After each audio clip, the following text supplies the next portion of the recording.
이 영상으로 저를 처음 보시는 분도 계실 텐데요. 저는 직장을 다니면서 뭐라도 한번 좀 해보고자 부업을 이것저것 열심히 하고 있는 은돌이라고 합니다. 제가 지난 한 2주 정도 전에 일본 구매 대행을 시작하겠다고 아주 호기롭게 물건도 구매해보고 배달도 뚫고 아마존 재팬에서 물건도 올렸어요. 거기까지 이제 한번 찔러보고 진짜 구매 대행을 해야지 하고 마음을 먹고 이것저것 하다 보니까 쉴 새 없이 시간이 흘러서 한 2주 반 정도 흘렀습니다. 그러니까 제가 놀고 있었던 게 아니다. 요 말을 하려고 이런 말을 장황하게 드려봤습니다. 어쨌든 2주 동안 제가 얻은 정보들, 했던 것들을 한번 공유드려 보겠습니다. 나는 일본에서 뭘 팔아야 될지 모르겠는 거예요. 브랜드도 모르고 뭐가 잘 팔린지도 모르고 네이버 쇼핑에서 일본 구매 대행 들어가 보면은 진짜 유명한 것들 가지각색으로 팔고 있는데 이런 거를 따라 올리기에는 이건 진짜 대왕셀러들이라는 생각이 들었어요. 진짜 형님들, 제가 감히 따라갈 수 없는 정말 도매로 떼오시는 분들, 일본에 법인이 있는 분들, 그래서 부가세를 안 내고 싸게 가지고 오실 수 있는 분들이 하는 스토어밖에 보이지가 않으니까 제가 봤을 때 승산이 없다고 느껴서 이제 틈새 소싱을 하기로 마음을 먹었어요. 사람들의 니즈가 뭘까 해가지고 유명한 구매 대행 카페가 있습니다. 거기 카페에 가면 사람들이 직접 직구를 하고, 그러니까 저처럼 중간 셀러를 거치지 않고 직접 구매하시는 분들이 많은 그런 배송 대행지인데, 거기서 구매를 한 후기를 남기는 상품들이 결국에는 요즘에 잘 팔리는 상품이라는 거잖아요. 그리고 직접 구매를 할 만큼 뭔가 빠르게 올라오지 않을지도 모른다는 그런 막연한 희망, 그걸 보면서 약간의 어떤 상품들을 주로 구매하는구나, 진짜 직구를 좋아하시는 분들은 이런 상품을 구매하는구나 라는 어떤 니즈도 좀 파악이 됐고요. 그리고 인스타그램 가계정을 하나 팠습니다. 일단 뭔가 하려면은 나랑 비슷한 경쟁자나 제가 벤치마킹 할 셀러를 찾아야 하기 때문에 인스타그램을 쭉 파서 구매된 셀러들을 다 팔로잉 하고요. 유튜브 계정도 하나 더 만들어서 일본 유학생, 일본 쇼핑하는 들을 소개시켜주는 사람, 셀러 이런 분들을 쭉 팔로잉을 해놓고 보고 있어요. 이것만 해도 되게 막연했던 것들을 직접 가지 않아도 약간은 이렇게 좁혀진달까? 도움이 되는 것 같습니다. 이게 되게 별거 아닌 것 같은데 아닌 게 맞는데 막상 해보죠?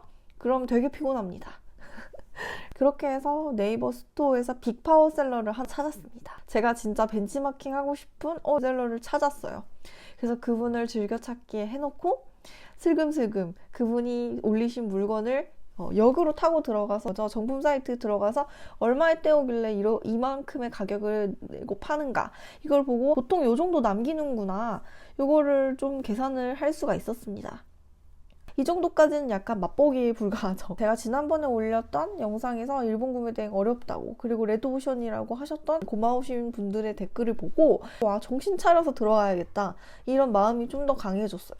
그래서 이걸 발을 들여놓을까 말까 아직까지도 완전히 들여놓진 않았습니다. 사실은 중국 것만 집중해서 하기에도 바쁘긴 바쁘거든요. 직장인이 하루에 시간을 낼 수 있는 그 시간이 얼마나 되겠어요. 하지만 재밌다, 이걸 하면서 내가 재미있어요. 또 중국 하면 약간 뇌에 힘을 빼고 반절은 졸린 채로 TV 보면서 약간 올리고 이랬었거든요. 근데 일본은 뭔가 공부하는 맛이 있다, 아직까지는 재미있습니다. 그리고 이제 배송대행지도 여러 개를 이제 가입을 했어요. 처음에 한번 구매해보고자 유명한 배대지 한번 구매를 했는데 되게 느리다고 알려주셔가지고 걱정을 많이 했는데 가벼운 물건이라 그런지 진짜 빨리 왔고요.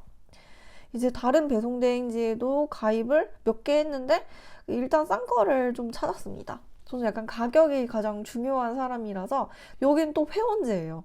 도매시장 같은 데 가면은 꼭 20만원치 미리 결제를 해야지 물건을 사입할 수 있게 해주고 하잖아요.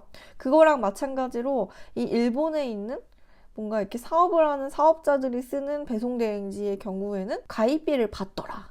그래서 이 부분이 약간은 폐쇄적이다라고 느꼈고, 문의사항이 있으면 그 문의도 메일로만 할 수가 있었습니다. 아니면 직통전화가 있는데 이 직통전화는 좀 급할 때만 쓰고 문의사항이 있으면 메일로 하게 되는 것 같아요. 그리고 결제 방식도 페이팔, 달러를 충전해서 웬화로 바꾸어 보내야 되기 때문에 수수료를 내야 돼서 결국엔 이게 저렴한지 안 저렴한지 계산이 잘 안 된다 싶은 그런 배송 대행 혼자서 시작하는 셀러에게 진짜 도움 줄 곳, 파트너가 될 줄 곳은 배송 대행지밖에 없기 때문에 한번 사용해 보면서 마음에 드는 곳 골라보려고 합니다. 이 유통이 해결되지 않으면 일본 구매 대행은 답이 없는 것 같아요. 게다가 일본은 브랜드가 대부분이라 전부 다 아는 물건을 싸게 떼오는 사람만 팔리는 구조이잖아요. 저마진으로.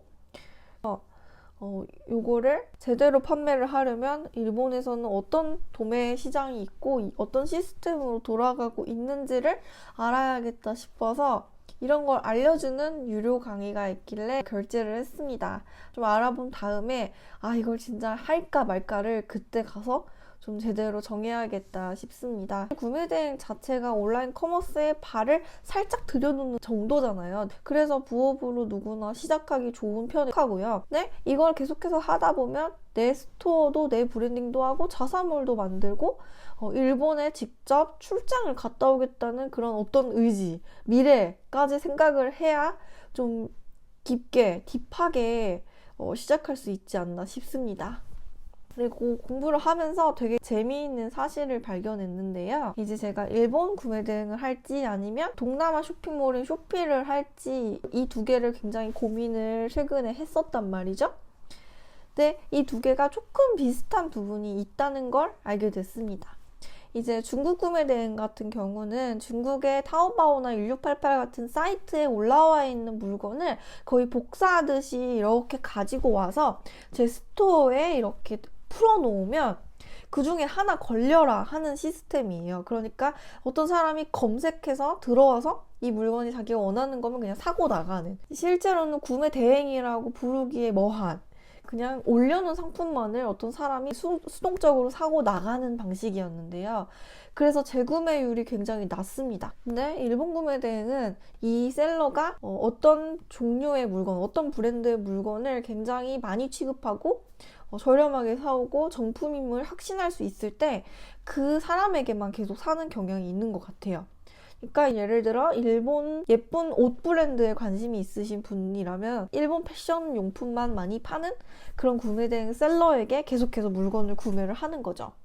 한 1년 뒤, 2년 뒤, 3년 뒤에도 다시 찾아오고 그런 식으로 하는 셀러분들이 많은 것 같아요. 스마트 스토어로도 당연히 운영을 하시지만 이렇게 조그맣게 카카오톡을 파서 그 1대1 채팅으로 받는다든지 아니면 인스타그램이나 블로그 같은 SNS 채널에서 개인적으로 받는 경우가 많더라고요. 팔로잉하는 셀러를 찜해놓고 그 셀러에게 믿고 맡겨서 물건을 계속해서 구매하는 방식, 진짜 본연의 구매 대행이라고 할 수 있는 이 방식, 이게 일본에서는 그렇게 하는 것 같아요. 근데 쇼피에도 마찬가지더라고요. 이 쇼피는 한국에 있는 물건을 동남아 분들에게 구매를 대행해주는 방식이거든요.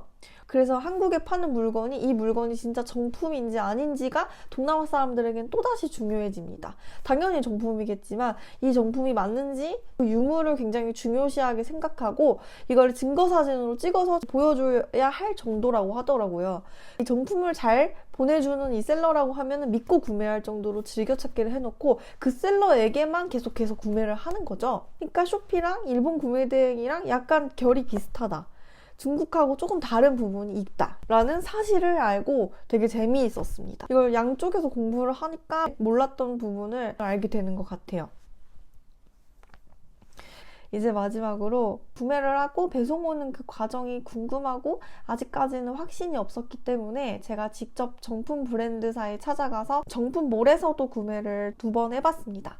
지난번에는 아마존 재팬에서 그냥 사가지고 중국산 제품을 산 거예요. 제가 오히려 중국에서 사면 훨씬 싸게 살 수 있었던 물건을 돌고 돌아서 중국에 수입된 일본에서 한국으로 바보처럼 그렇게 사서 이 브랜드가 없는 노브랜드의 제품은 중국산인지도 굉장히 많이 판단을 하고 알아보고 소싱을 해야겠다는 생각이 들었고요. 뭐 어차피 마진을 붙여서 판매하면 그렇게까지 손해는 아니지만 중국산을 팔면은 훨씬 더 많이 남길 수 있는 것들을 고생해서 일본에서 살 필요는 없는 것 같고요.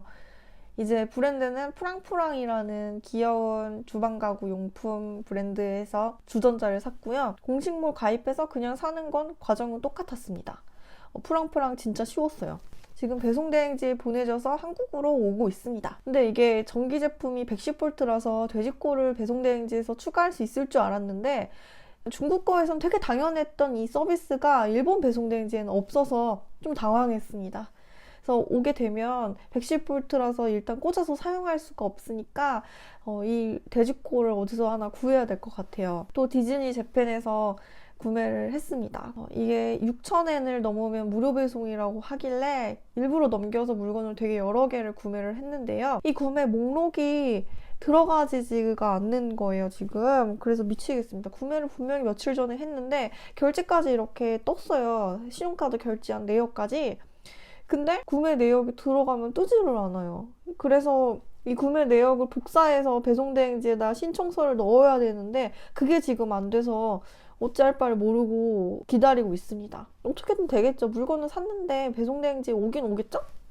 그래서 그냥 아무 생각 없이 지금 기다리고 있다는. 그리고 디즈니 재팬은 일본 로컬에서 가입을 하지 않으면 안 되는 거 아시나요? 위치 추적을 해서 국외이면 가입 자체를 못하게 막아놓았습니다. 그래서 제가 여기에서 굉장히 많은 당황과 배척당하는 그런 느낌을 살짝 받았다가 일본에 살고 계시는 구매대행 셀러분의 도움을 받아서 VPN이라는 걸 설치했습니다. 장소를 일본으로 이렇게 우회해서 돌려주는 거인데요. 유료로 또 결제를 해서 VPN을 돌려서 사용을 해서 겨우 가입을 해서 결제를 했는데 이 내역이 뜨지 않습니다. 무슨 일인지 모르겠어요. 지금 말하면서 갑자기 피곤해졌어요. 구매대행뿐만 아니라 나의 바운더리를 넓히기 위해 조금씩 테스트 겸 사입도 해보고 그냥 이것저것 재미있게. 어쨌든 제가 돈을 쓰는 취미가 아니라 항상 버는 취미를 하고 있는 거니까요. 이게 돌고 돌아서 이 경험이 참 피가 되고 살이 된다는 걸 알기 때문에 모든 과정이 다 재미있게 아직까지는 느껴지고 있습니다. 제가 시원시원하게 질렀으면 좋겠는데 아직까지는 참 조심스럽습니다. 이제 혼자 알아보는 데는 한계가 약간 와서 여러 도움을 받으려고 하고요.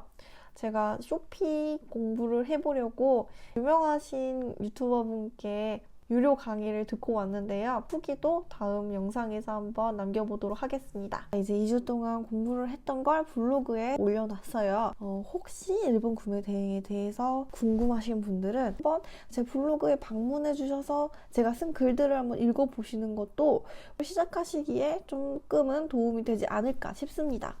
다른 셀러분들이 쓴 사업 일기를 보면서 저도 정보를 얻고 도움을 많이 얻었거든요. 지금까지 은돌이었습니다.